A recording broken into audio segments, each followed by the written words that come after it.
This episode of Back to the Roots podcast is brought to you by Byron Seeds. The folks at Byron Seeds believe organic requires a different perspective, plan, and approach. Organic isn't simply a different type of product or even a different way of farming. It's a different way of thinking, planning, commitment. It's a different philosophy on how to feed the world. Many won't understand, but the people at Byron Seeds do. We're owned by organic dairy farmers. We not only have the product, but we plan, manage, and execute organic. We speak your language, we share your struggles, and we laud your successes. Organic isn't a way of doing business, it's a community. We learn from each other. We're in this together. We'd be glad to talk cropping plans, management systems, the road to profitability. We understand what you're trying to do. We're farmers just like you. Visit us at byronseeds.net or give us a call at 800-801-3596. And thanks to Byron Seeds. Plan to add soil biotics organic products to your 2023 crop program. Organic 1R seed treatment is a standalone seed treatment that is compatible with most other organic seed treatments and may be applied up to 5 months prior to use. It is formulated to improve the early stages of plant life, reducing insect and disease pressure. Soil Boost is raw humate product that is broadcast applied pre-plant to help improve soil structure, maintain nutrient availability, and stimulate microbial activity. Soil Biotics PHK is a dry granular product using a proprietary carrier blended with humates. It enhances the uptake of nutrients, increases water holding capacity, and enhances soil biological structure. PHK may be broadcast, used in furrow, or banded. Soil Biotics organic products are formulated to work together to provide a continuous, beneficial growth environment. For product details, contact information, visit soilbiotics.com.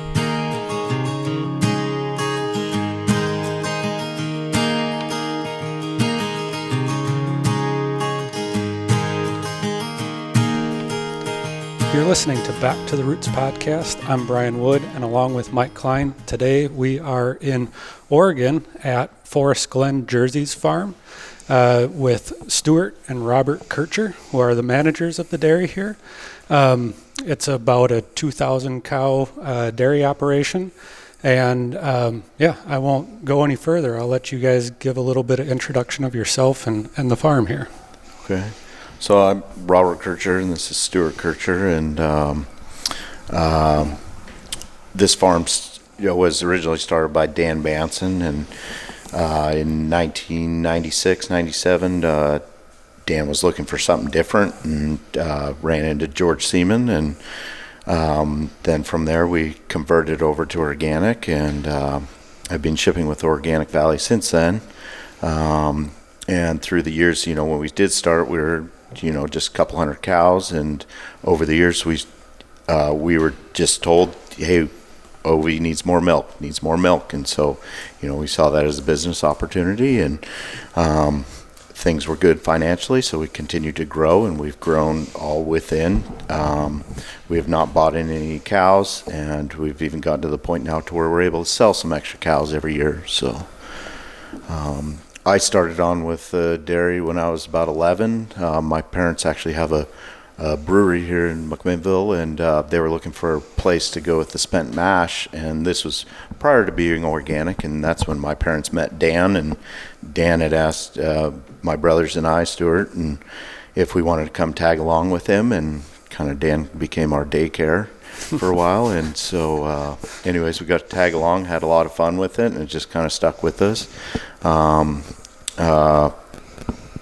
Both of us went to Oregon State University through college and stuff, and Stuart did a couple other things prior to that, and then eventually came back to the farm, and now here we are. Stuart runs the whole farming program, and I do the dairy part, and we've got a really good team underneath us, a lot of long-term employees that have been here 20 plus years, and even which our head herd manager guy, I think he started with us in 89 or 90, and he was a milker for us, and he wanted to do more, so we brought him out of the parlor started doing cow care and breeding and stuff. And now to this day, he's our full-time cattle manager. And then his son just finished college here a couple of years ago, and now he's here full-time. So we've kind of got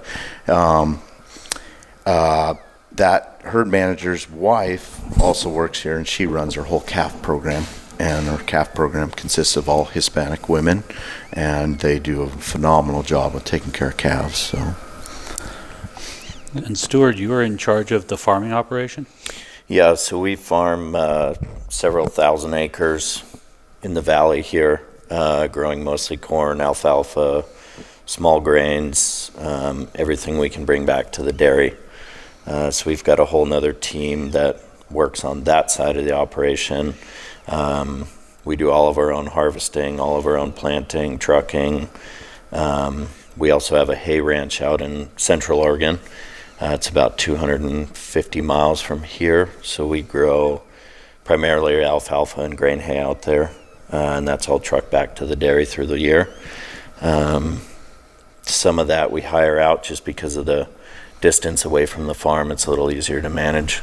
But we grow about 800 acres of alfalfa out there. Here in the valley, we're doing roughly 500 to 800 acres of corn silage every year.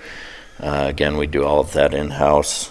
We have some dryland ground that we grow barley on that we bring back to the dairy. Then we can have the straw for the dairy. And now we're doing more alfalfa rotation around here as well, so we can get alfalfa silage and bring that soil back so we can have a good corn crop after it.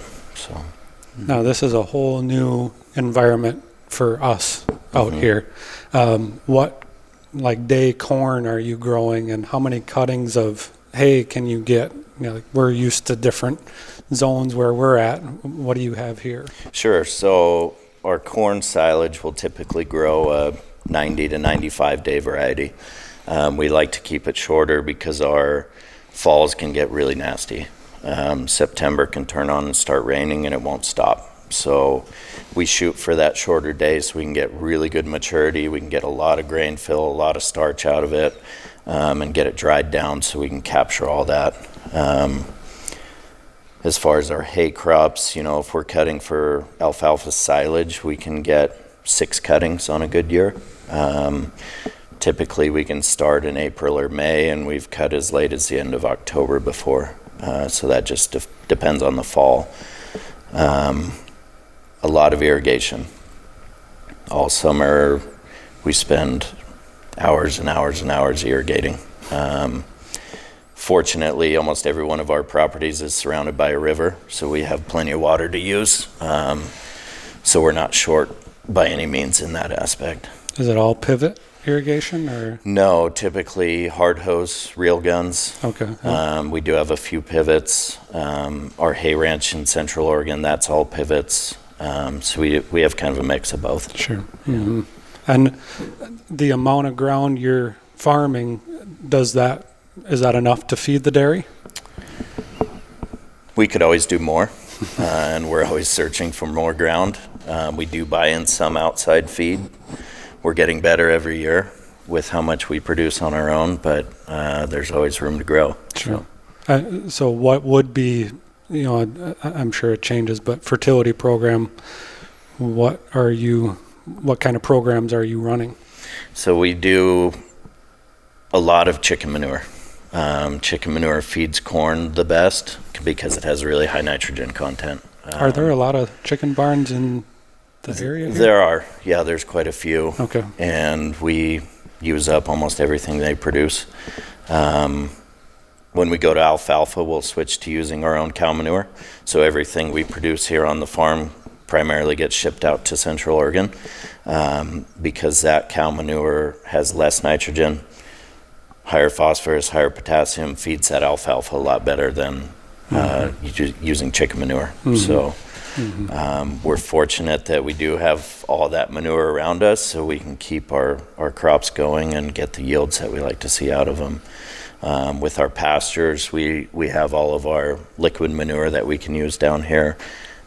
We put some solids on, we put chicken manure on, you know, whatever we need to keep that thriving we'll use. So What is a typical corn silage tonnage yield? depends on the year and the rotation, but on some earlier rotation ground, we can push 25, 30 ton pretty easily. And that's irrigated as well? That's all irrigated. All irrigated? Yep. Yeah, if you don't irrigate it here, nothing will happen. Okay. It dries up. Come April, May, we get very dry and hot. So that would be, my next question would be then going into like the grazing side of things. What is a typical grazing season in this part of the country?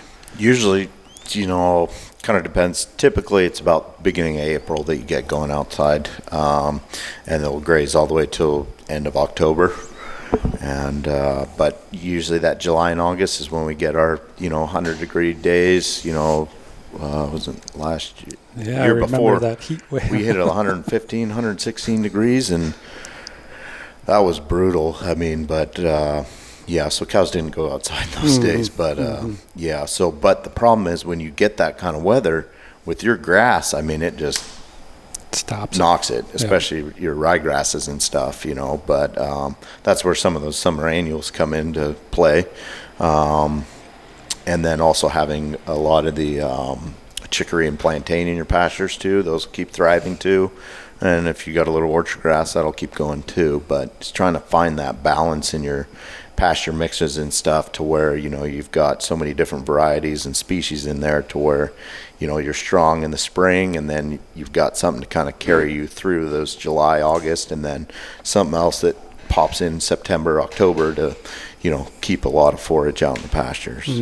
Because I'm sure keeping something in the pastures with the number of cows you have, and that I want to get into like just kind of logistics of how that works. Okay. We're used to 40 cows on 30 acres of pasture. Yep. Pretty simple Yep. way of doing things. But Yep. then we start talking 2,000 cows. Sure. How many acres of pasture do you have available, and how are you hitting that? So there's about 700 acres of pasture in this vicinity of this farm here, and we've got, I think, about 60 some paddocks, and each paddock is roughly 8 to 12 acres, somewhere around there. And we have it set up so we've got eight groups, and each group has about 250 cows in it. So, and those groups all stay, that's a group, so those cows stay in that same group. So we've got one full-time guy that all he does is just taking cows out, bringing cows in, so just cycling around.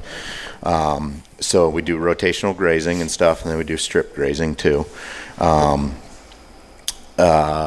So basically in the mornings is, that first group comes out of the parlor, they'll go into their barns, and they've got TMR there. They'll be able to eat, and then we'll do herd check real quick, and then as soon as the herd check's done, then off they go out to pasture, and then they won't come back in till it's time to milk again. And then the next pen finishes milking, same thing, and just get a rotation going, get a program going. In the beginning, it was a giant disaster, but once you get a program down and you've got maps everywhere, guys have maps on their phones, and we've basically just used a system of we've got an ear tag that says the pen number that just gets hung on the post right by the gate to where that pen is in this field, and so on and so forth. And then obviously the night shift comes in, and then they've got one guy that's the cow guy that bringing the cows in for milking, and so on and so forth. So it's all a big cycle, and you got to have good guys to be able to do it. But it's not just a matter of guys just following cows out to pasture and stuff. The cows know, once the gates go open, they know where they're going, so they'll just follow the lanes to wherever they're gated to go in whichever paddock and stuff. But you got to have a guy that's also paying attention to the water troughs, paying attention to when to move the ribbon in the strip grazing, and being able to decide whether is this pasture ready, is that pasture ready, or so on and so forth. So there's a lot that goes into the whole thing. So Sounds like a logistical nightmare to me. Sure. But once you get the system down, you might have said it at the beginning, but for a 250 cow group, what is the size of the paddock they're going So into? anywhere at 8 to 12 acres roughly. So yeah. And that would be for a 12-hour period?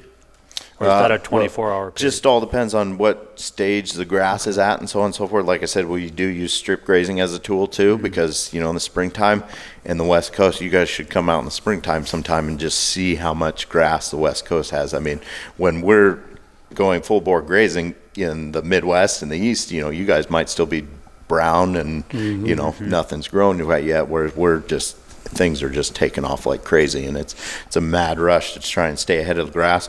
Sometimes you got to go in and just cut it and take it for baleage or silage or whatever to stay ahead of it, because if you fall behind, you're not going to get much milk out of those pastures either. So and you're going to trample probably 60 or 70% of it too when it gets too rank and too tall. So coming from like 200 cows, and were you grazing then already? So to now at 2,000 cows, did you have to set up your cow lanes and everything completely, like your grazing management slowly evolved into what it is today, or how did that work? Correct, slowly evolved into what it is today. I mean, with all the lane trafficking and stuff, and honestly, before we were organic, we used to grow quite a bit of corn down in the bottom here and stuff, and every year we're getting better and better at it, but we've got all of our cow lanes are all rocked to where, if it is raining a little bit, cows can still get out. There's no problem. And just the electric fencing. Electric fence over this many acres, and being organic, when that grass starts touching the wires, your fences aren't hot anymore. So I took a trip down to New Zealand, and it was kind of an industry trip. We got to go to Gallagher Fence, where they make all the Gallagher products, and they have I think it's an M20,000 or 10,000 or something. The biggest charger they make the thing was like close to $5,000. But we would always go to the local farm store and just buy the biggest charger that they had, and figures, well, this is how it is. So we send guys out with machetes, weed eaters, to go clean underneath the fence line so we could keep it hot. But now with this charger, I mean, it gets hot enough to where once the grass starts touching it, it'll literally start making that grass brown, almost like you sprayed it with a chemical. I mean, it has that many amps or joules, or I don't know how they measure it exactly, but to be able to keep the fence hot. So, and that's been a huge revelation to our whole. And jerseys do check if the fence is hot about every 3 hours. Sure, something like that. Yes, that's right. But our guys too, and it's crazy. They'll wear rubber gloves, but they can handle the wires, like with the strip grazing ribbon and stuff. They literally just tie a slip knot onto the existing wire, and then they go, when they need to move it, they just grab it and pull it off. I can't stand getting shocked, and these guys just get immune to it, I guess. And some say when you grab it, you got to grab it firm, and you hold on to it firm, and then, it doesn't hurt as bad, but I don't. As a kid, I would do that too, like just leave it on, but it wasn't like it was the old Parmac 12-volt fencer that, I mean, you feel it, but not much. Right. So I got like a 4-joule one, which is tiny compared to you have. I'm like, well, I have to check that, So I grabbed it. Like, that's the last time I want to ever touch a fence. Yeah. But these are the necessary tools to, when you got this many miles of, and we're just single strand wire, but you got to have it hot. So, and this pasture is all irrigated as well? Correct. Yes. Okay. Yep. So we got 2 pump with the rivers right here in the tree. So we got 2 100 horse pumping stations. I think we can pump up to close to 3,000 gallons a minute. So, and we're doing that from basically end of May all the way into probably end of September, mid-September. So, and you don't have to pay for the water? Don't have to pay for the water, just the electricity. Mm-hmm. So, and these are pretty old water rights too, and we've never been shut off here. We've got a farm or a parcel of ground where we grow corn that's quite a ways upriver, and we have gotten notices on a dry year, usually mid-August, that, hey, time to turn your water off. There's not enough flow. So, but people don't realize too how much water it takes to keep a good pasture going. You got to really pour the water to it. Mm-hmm. But one of our goals that we're trying to work on doing is hopefully someday get center pivots put down here, because there's quite a few other guys that are grazers that have put center pivots in, and it's just night and day difference. Mm-hmm. I mean, those K-lines do a good job. We've got some of those that we use, but for a scale this size for K-lines, I mean, you'd have probably 3 guys going on it. But if we can get into a center pivot, just that getting grass, water more consistently, but with these big guns, you're putting a couple inches every 6 maybe 5 days. It's not really what grass wants. Grass wants a good, say like a 1/4 inch every 2 days or something like that. That'll really make it thrive. So that's it's on the list. So. And the labor aspect of it, that's a full-time guy all season long is just irrigating, just in pastures on this farm. Oh, wow. So are all your workers, do you have some seasonal for the crop year, or do you have work for them year-round? We try to maintain it year-round. We understand that people don't want to jump job to job all the time, so we try and keep our base crew here year-round. We train them up to do a lot of different things and provide them work throughout the winter, even in the slow time. How many are on staff? We're around 50 probably. And, we do hire a few more on during the summer just to get by with those extra operators. So. As far as the irrigation and your pasturing, what is a rest period? How long can you go all the way go around? About 28 to 30 days. Okay. I mean, obviously it depends on the time of the year and stuff. Springtime, you just can't keep up with the grass most of the time. So, but you got to have enough acres of pasture to be able to keep up to go through the whole season. But in that springtime, it's just hard to keep up with it. So, but you still got to have that many acres for the lower producing months out of the year. So, yeah. But with having all your own hay equipment, you can just take that one paddock and take that out of the rotation and stay on the grass, because once your ryegrass and stuff starts heading out, oh boy. Yes, exactly. And that's the year that we had this spring. I mean, we're a month and a half almost late getting out on grass. This is all bottom ground, so in decent amount of it's all tiled. But with how wet it was, I mean, we just kept getting rainstorm after rainstorm. And, I mean, some of the paddocks we just destroyed. I mean, because when pregnant heifers go out, they're 100% grass for, 180 days a year. So, but once you put them out, they're we don't really have a barn close by for them. So, you kind of have to almost sacrifice it. But we've got quite a few wooded areas that have pasture in them and stuff, so we'll try and kick those heifers into those areas to graze and stuff, just to kind of give them some shelter, and especially when it gets super hot too, they can get in the shade and whatnot. So, is that on a different location where heifers? We do have different locations, but like over here, like I was saying, we do keep a small group of pregnant heifers just as a cleanup group to follow the milk cows and the dry cows and stuff. So. And we talked, I guess we didn't necessarily say it right at the beginning. You mentioned that you went organic and have shipped with Organic Valley. But, part of organic is 30% dry matter, and that's part of why we're asking all the questions. Sure. What is your typical, what are you shooting for? Usually we're shooting for anywhere 35 to 38%, somewhere around there. I mean, our dry cows and heifers, they're all 100% dry matter intake from pasture and stuff. So yeah, that's about where we shoot, and seem to do all right. And our deal, we like to make milk, so we're still getting our pasture intake, but then in the barn side, we feed a lot of corn silage, so corn silage mixed with pasture too works really good because you're getting the extra fiber and energy out of the corn silage. Cows do really well on that, and milk really well on that too. So yeah. What is your herd average? We're roughly 50 pounds, so okay. Yeah. The average for the year, I mean, right now, we push close to 55 pounds, so yeah.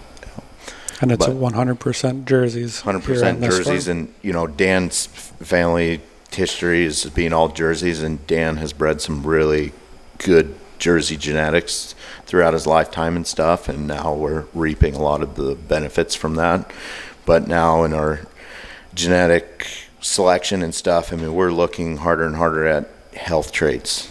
We want to find these cows that will go 7-8 lactations, and these are the cows that never get mastitis, have good feet and legs, and especially for walking this far to pasture and stuff. If you've only got cows that are coming in and they only last you 3 or 4 years or even 2, then you're going backwards. So you got to start, focusing on health traits and add that to the realm of genetics that we currently have. So.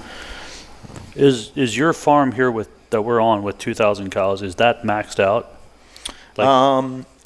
Just about, yeah. I mean, we do have potential to do more, yes. Yeah, Okay, yeah. you would have enough acreage to keep your dry matter up where you need Yes, it? we got another parcel, another 80 acres that we're working on. We're currently farming it right now, but we're trying to see if we can buy that hopefully here soon. That's tied right in next, right. We've got a cow lane that runs right down the middle of it, and we graze to the one side right now, but then with this parcel, we could easily set it up, put our cross fencing in, use that same lane, and graze that whole other 80 acres too. So there is potential there, absolutely. Okay. And you have room in the barns? May have to add a little more barn space, yeah, but we've still housed all our dry cows here, so there's, they could go to one of our other facilities too. So, but. And is that your limiting factor on size as pasture, or would it be feed as well? Just depends. Trying to find somebody that wants to take the milk. If there's somebody that wants to take the milk, but then yes, obviously the pasture, you got to stay in compliance for sure, 100%. But yeah, if there's a market, we.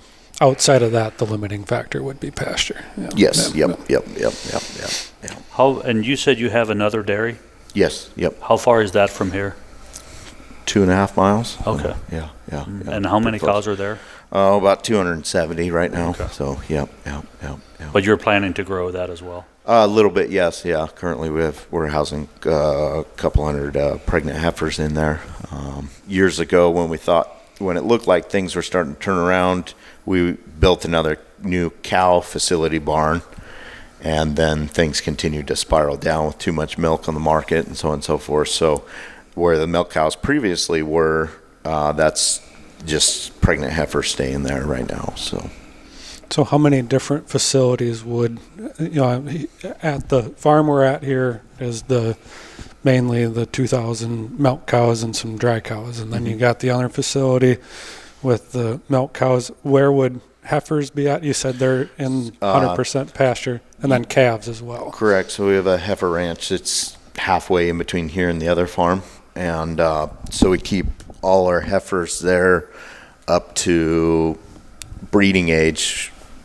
We'll be there, and then we got another ranch just south of here that we keep all pregnant heifers at, and then all of our breeding heifers will move to the Lafayette dairy, the other dairy down the road here, and we'll breed them there. But then we've also got it set up there, so where all those breeding heifers still are able to go out on pasture and stuff. So yeah.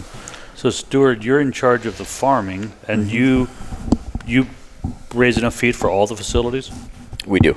Okay. Yep. As much as we can anyways. I mean, we do bring in some outside feed, but yes, we can, for the most part, supply all 4 different farms. And with the growth, you need to find more land to farm to allow those cows, which all works in cycles. So. As we're always looking for more land. Yeah. Which it's hard to come by around here. I mean, we've had a lot of influx of outside investment money coming into the Willamette Valley here, investing in hazelnut orchards,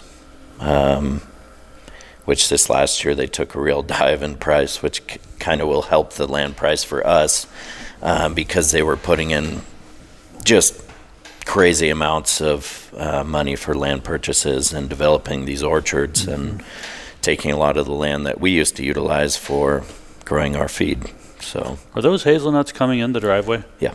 Okay. Yeah. And that's not your land, obviously. No. No.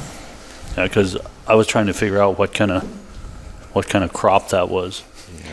Yeah, they within the last 5 to 10 years, the acreages around here have just gone insane with hazelnuts, and now it's coming to a point, I think anyways, where it's become more of a commodity than a niche, and they're seeing that in price. So what would that be going to?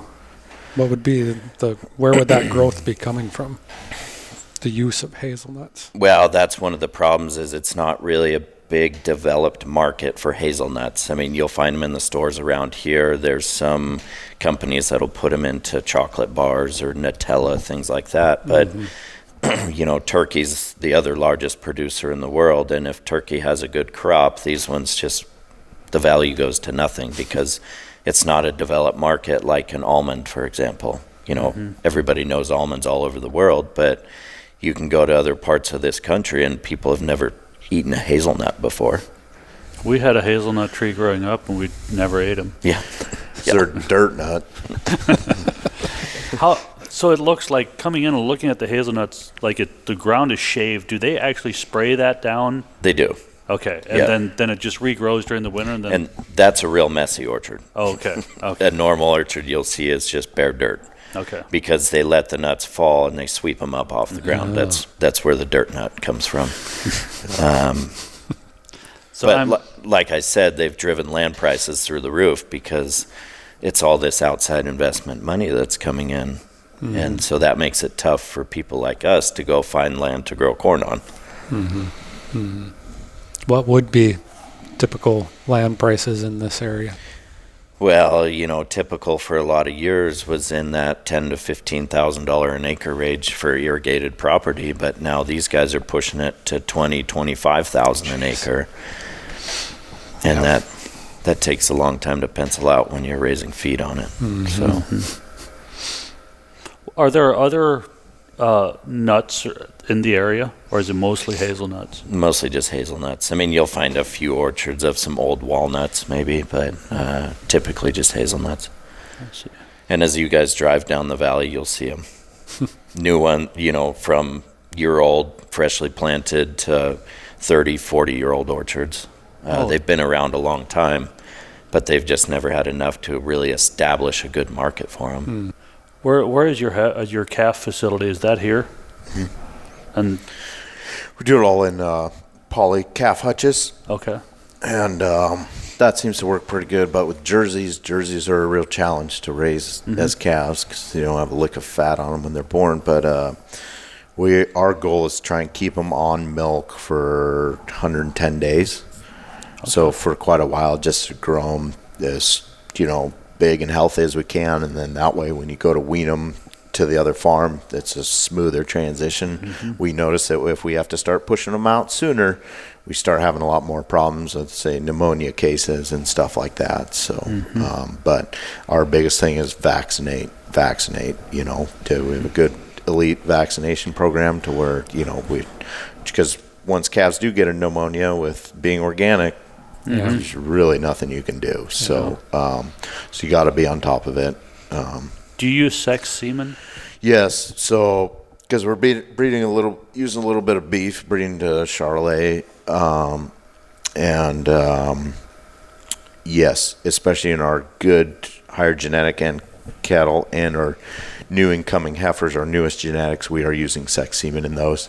And then our less desirable cows, we're breeding to beef and then go from there. Just to try to get, because a Jersey bull calf, is it worth nothing out here, same as nothing? But luckily we've got and it's a shame, but it is what it is. You go broke feeding them. But with the zoo that's here in Portland, they take all of our bull calves.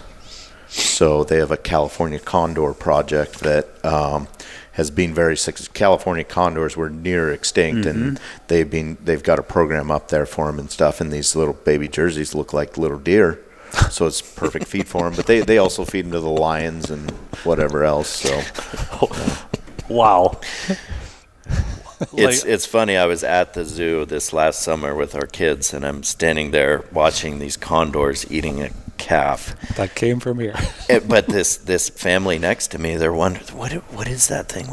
Oh, it's a deer. It's just a young deer, and they legitimately thought it was a deer. I didn't fill them in on what it actually was, but it's crazy. This sounds crazy. I've never even thought about what would they feed lions and condors and stuff. Jersey bull calf is a great diet for them, because at home, if you take a bull calf to the auction, you'll get a bill. Yeah, right. I mean, right. Yeah. So my brother-in-law has a sign in his front yard that says "free bull calves," and it's surprising how many people. Oh, yeah, they want a steer.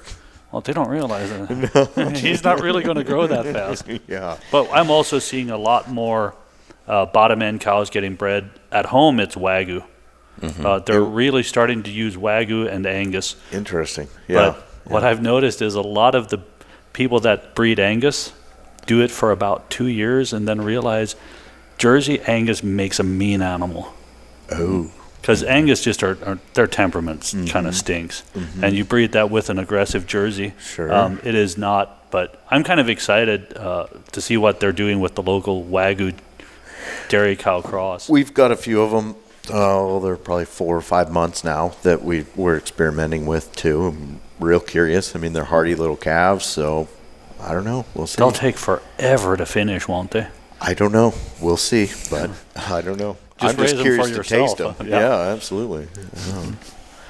So what made you pick Charlet? It was mainly the contract guys, the feedlot guys that want them because they come once a week and pick them up, and they're the ones that want the Charlet Jersey cross. So. So you have somebody who wanted that cross, and that's why. Okay. Yep. And they fatten them out. Yep. They'll take them. We just get them colostrum, and then they come once, twice a week and pick them up, and off they go. So Well, that's great. it is, yeah. And the price kind of fluctuates. I mean, anywhere from $60 to $100 a head. So yeah. It's a lot better than nothing. It's a lot better than a Jersey bull calf. Yes, absolutely. Yeah. So, but yeah. So yeah. You talked a little bit about pneumonia and vaccinating. What other animal care issues are you primarily? What are some of the primary problems that you would deal with? With jerseys are pretty prone to, like milk fever issues, but, kind of like vaccines, we attack it on the front end. So when they're in that dry period, we're making sure they're getting a low potassium diet, so on and so forth, to make sure to prevent that. And then any cows that, your older, fatter cows that calve in and stuff, those are the ones you give them, calcium boluses to, treat it before they go down. You know what I mean? And in organic in general, prevention is the name of the game. Just prevent it wherever you can. I mean, so. On your pastures we're sitting here in the office overlooking the beautiful pastures here.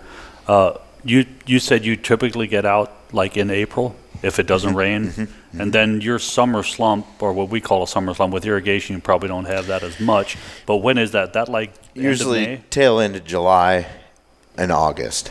Okay. Is when we things start really drying up, all the grass and stuff starts slowing down, and then you also get quite a few more days that are in the 100 degrees. I mean, I think we hit another record here in Oregon for most 90 plus degree days in the month of August or in the summertime this last year. So that's a deal that we're combating. But then there's also do you just do early morning grazing and stuff like that, and then by midday all the cows are back inside when the height of the heat comes on. So do you have a lameness issue? Because obviously with 2,000 cows, they've got to walk a ways. Yes, so we struggle with cows getting rocks stuck in their feet. That's our biggest thing. So but we try not to use crushed rock.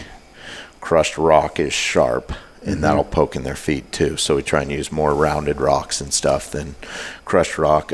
We do have an automated foot bath system because we need these cows to be able to walk.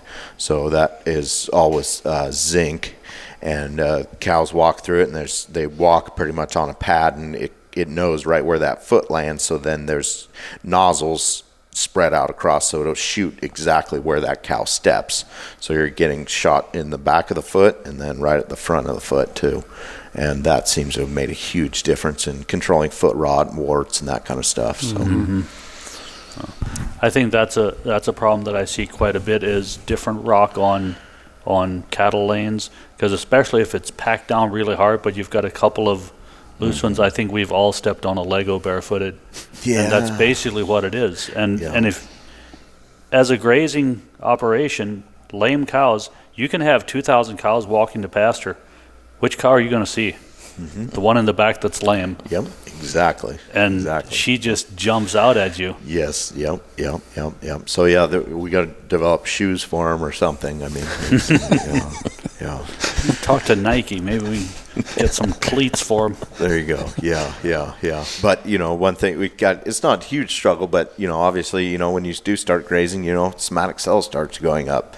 We've been told by, one of our vets too, that, when those cows are walking, you watch when they're walking, especially when they're coming in from pasture, their udders swinging back and forth, if it's causing some, inflammation or something like that would cause the cell count to elevate. I don't know, but be interesting to kind of learn a little more about that. But of course, then you can't control where a cow lays down out in the pasture either, so. And then if they're out a little bit too long and it gets warm, all of a sudden they're standing in a big pile, which, don't you realize if you spread out, it's cooler? But no, let's stand on a pile and stomp a mud hole, then let's lay in it. Yeah, you'd sure think so, but that's not how I thought it was just Holsteins that did that. But, let's say it's mostly Holsteins. Do you have any predator issues around here? Not really. There's, with the wildlife that is here, there's a lot of coyotes and stuff and whatnot, but we kind of like the coyotes they're pretty good mousers, right? And then we've got a lot of herons and egrets, and those are all good mousers to have. But with the coyotes, some guys go shoot all the coyotes and stuff, but the only time we have trouble is, say, if a dry cow calves early and we don't, in the middle of the night or something like that, we've seen it to where, and especially if it's born dead calf, you'll see the signs first thing in the morning when you get there that somebody was chewing on this, so, but otherwise not very bad, no. Yeah, I saw egrets coming in the driveway. Yeah. They were too far off. I was pretty sure it's an egret. Yeah, the white ones. Yep. What is that? Not the snowy. Which is it? The great egret?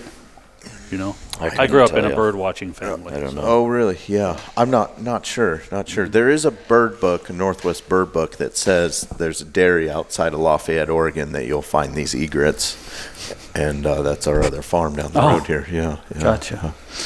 Very interesting.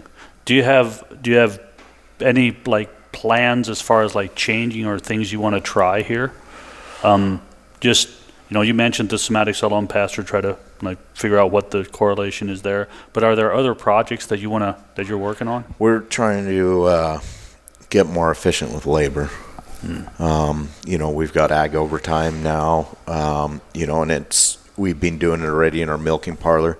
We've got automated pre and post sprayers to where, when the cows are entering, they automatically get sprayed with your pre-dip, and then they'll get sprayed with their post-dip. We've been able to eliminate one guy out of our parlor with putting in that equipment.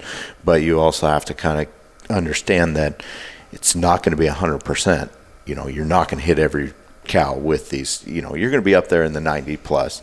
But at the same time, you got to realize you got your night shift milkers and they were out having a good time the night before. Are they really getting 100% of your cows dipped too? You know what I mean? But at the same time, this automation, it shows up to work every single day. And you're going to have a few bugs with it, but you can change that pretty easily. But yeah, labor's harder to find and it's harder to deal with too. But bottom line is we can't do what we're doing without people, right? So we got a lot of good people here, people that we know.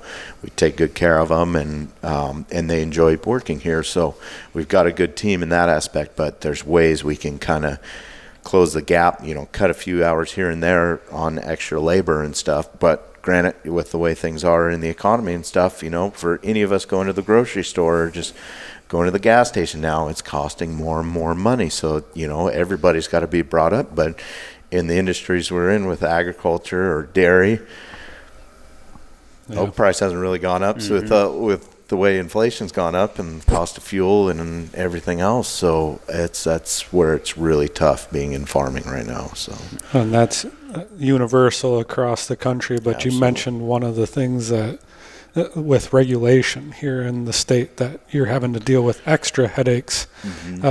When we think of the West Coast, I know I think of water rights as another regulation issue, and you guys talked a little bit about that. Are there other things that here, where you're located, you have to deal with extra hurdles? Town's getting closer. Things are growing and, growing into developing into the countryside and stuff. And so that may be an issue coming down the road. But, at the same time, I think people don't really realize where their food comes from and what it takes to produce food and stuff. And, and how hard it is getting for farmers nowadays to try and make a decent living, even though they're providing food that's feeding the world. And, I think there's a big disconnect there, and something's got to change at some point. Otherwise, who's going to want to farm anymore?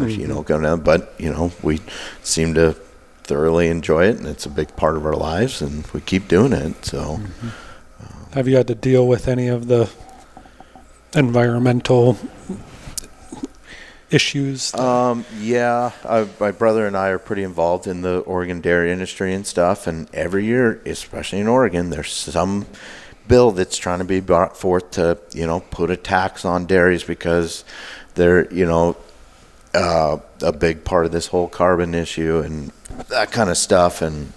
But at the same time, you're kind of attacking your food program, so why not try and create a program to help these farmers to get to where we need to be for climate change and all that stuff. There's a big disconnect between the state government and what actually happens on farms and where the food comes from. Yeah.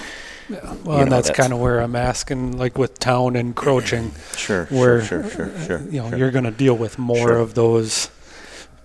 You can look at it both ways. You can look at it as a way to tell your story and say, here, look, absolutely, look at what we're doing. Yes. But also, it could be a downside of people being off. Well, they just envision that a dairy is a huge polluter. That's all they envision, is that we're bad. We put manure in the rivers or the lakes or whatever, and they don't realize of how strict we're watched upon.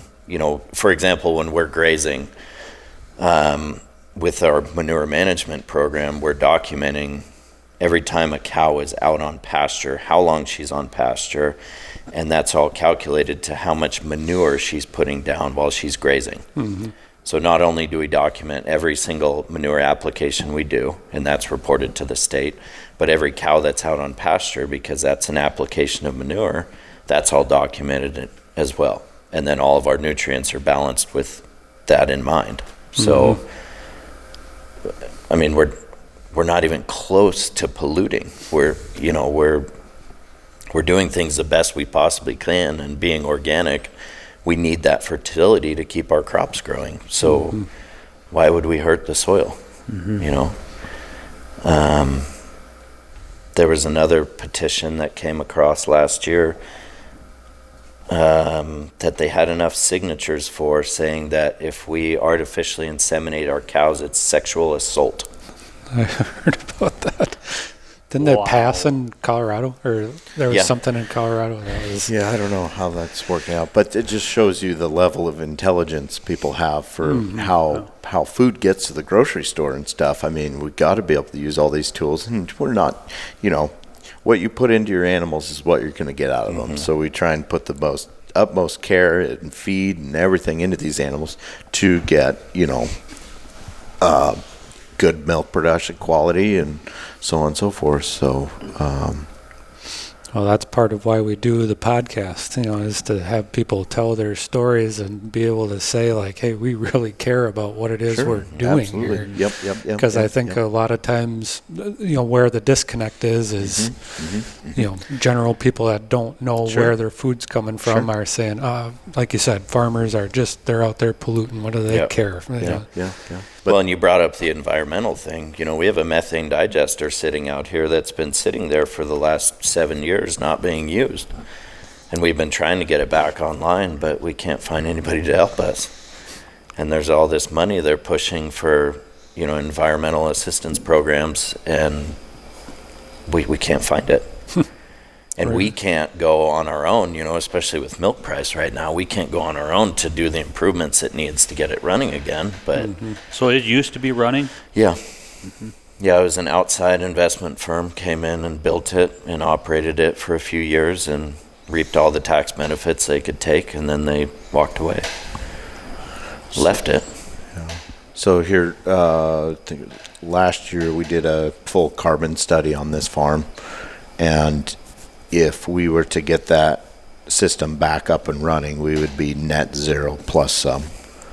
So it's a pretty big deal, but we're paying attention, watching it. Eventually, there's going to be some government grants that come out or state grants that come out, and hopefully we can get that up and running. And then, we've got a whole, cycle within that is carbon positive. So, but that's another challenge for farmers too, is how is everybody going to be able to meet all these things, Right. Well, there's got to be economic benefit Sure. to Absolutely. the farmer, Yeah, not just yeah, feel-good benefit.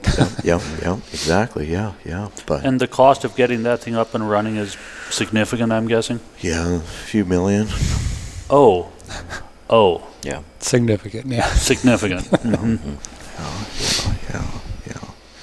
But it's a substantial deal. It's a big project, and it would, like Robert said, it would make us net zero. So you're capturing a lot of methane out of that thing and supplying power, natural gas, or wherever, pure green energy, but they're not cheap to operate. Now you just need somebody to come in but if they come in and do it, they'll want all your carbon credits. That's where, and you meet a lot of snakes. There's a lot of snakes out there. The previous company we were dealing with here, they were just after, and they were terrible to deal with. So I would say, if anybody approaches you to put a digester on your farm, we'll pay for this, pay for that. Pay real close attention to what you're getting in, because it's a marriage that's going to come with a nasty divorce later. So, Back to trying new things. We talked a little on the dairy side. How about on the cropping side? We're always experimenting with new things, trying different fertility programs, different varieties of seed to, get the best bang for our buck. Weed control is obviously a huge part of organic production. The last couple of years, we've been using a tine weeder in our corn. That's our number one tool anymore. I don't know if you guys are familiar. It's like a finger weeder, just basically scratches the surface. We go over our corn ground probably 6 or 7 times on each field with that thing, and we've gone from having a moderate weed problem to having almost zero weeds anymore. So things like that, where we can cut out some labor, improve our yields, improve our crops, our feed quality. We're always looking into new things like that. So With your weed management program, you talked about the tine weeder. What other tools do you have available and use? So rotation's a huge one. That's why we've brought back in some more alfalfa to our rotation here, so we can do a few years of alfalfa, pull it out of that, go back into corn, and you should be fairly clean at that point. The tine weeder's a huge one. We do in-row cultivation. We have in-row rototillers if we need them. Our alfalfa typically stays pretty clean because we're cutting it every month, so any weeds that come up we cut off and get those off with the silage. But a lot of mechanical tools, cutting out as much labor as we possibly can. Do you have a zapper? No, but we've been looking. It would what's the tall one? Fox tail, right? No. Yeah. The fox or the giant rag. Giant ragweed. That's what most people are going after with But that's in soybeans. That's true. Yeah. No, we get pigweed, lamb's quarter, that kind of stuff. But our deal is, if your weeds get that tall and your corn's underneath that, you've already lost the game.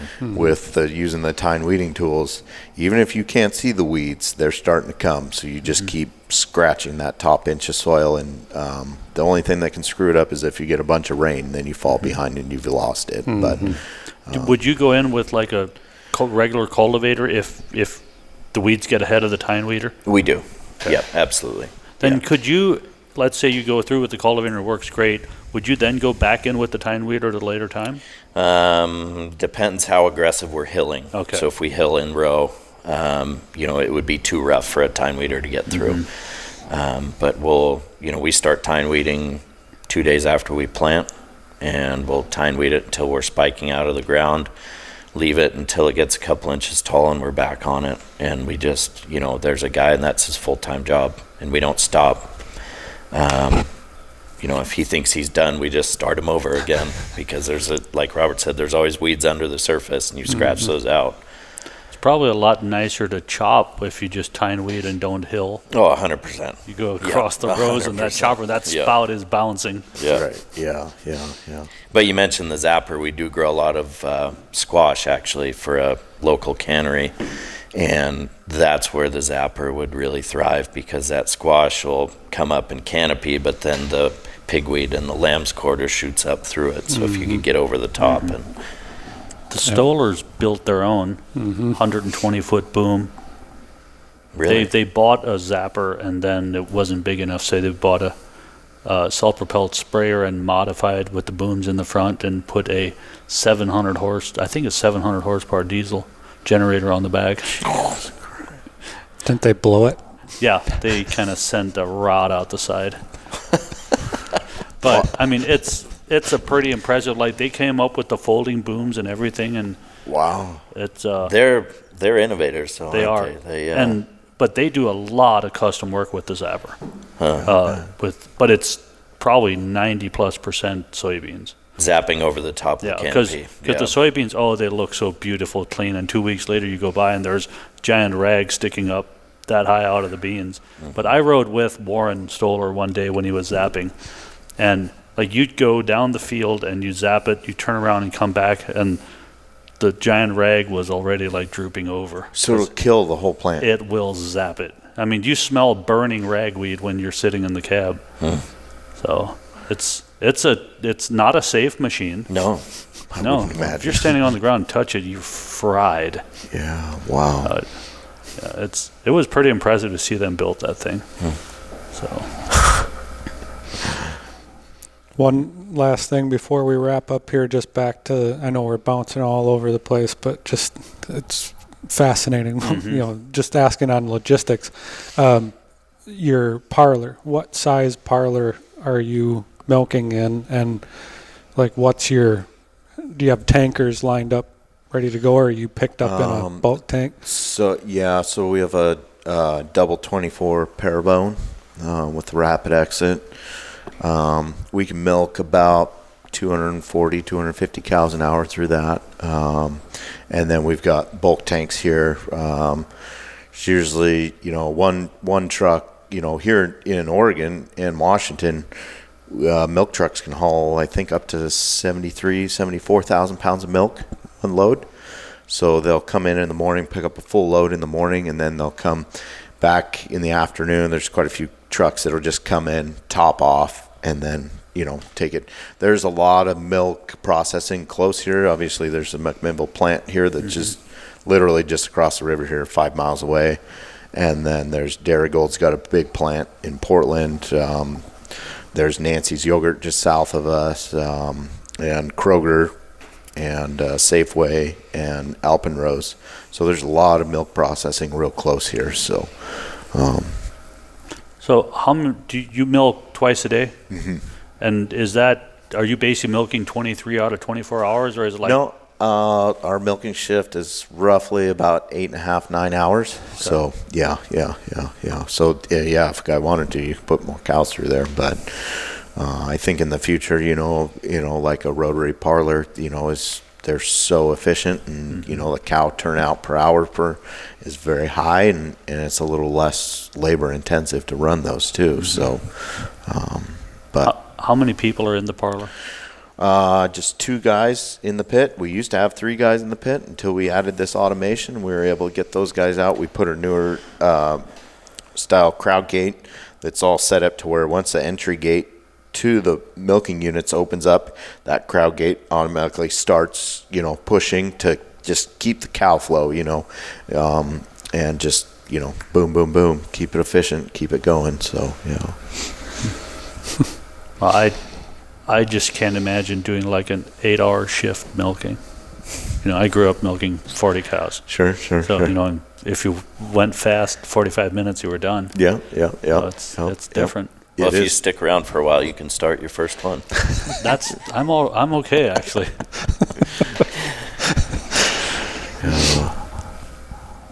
Well, hey, thank you guys. Okay, thank you. This is really interesting because this is the complete opposite end of the spectrum that I'm used to in dairy. So it's really interesting to hear what actually goes into, especially for me, is the, like you mentioned, Brian, the logistics of the grazing, like the different groups and the distance that you have to travel. It's really interesting. So thank you so much. Yeah, no, you bet. Yeah, and it is especially being on the larger side.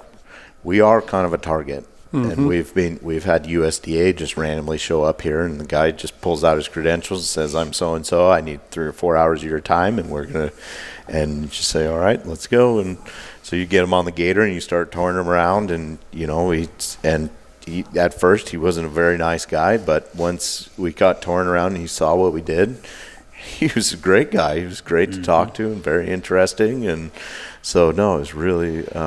But yeah, and we get surprise inspections, at least once a year, and so that makes it a whole nother challenge too. Is you've got to be in compliance, and well, and that's part of the reason that we wanted to make sure we came here and talked to you guys, was just from the standpoint of, again, where we're coming from is smaller dairies, and I know those farmers have a vision of the way things are done on a large dairy, and so having you guys share and be really transparent on what it is you're doing, and being able to, most of it just being able to see it. Absolutely, yeah. And it's just different. It is. It's just different. But a lot of the scale, a lot of the issues that you guys talk about are no different than everywhere else. It just takes more people and more management, and keeping really close eyes on everything. And it's doable. We're making it happen, and we're doing it right. It's just different. Because the pastures, like the cow lanes and everything, I see that exact same thing, just 1/10 of the scale, or 1/5 of the scale. So it's just, you just scaled it up. It's really cool. Yeah. Thank you. Yeah, but every year's a new year, and we're learning new things, and getting better and better. So that's what makes it fun. So.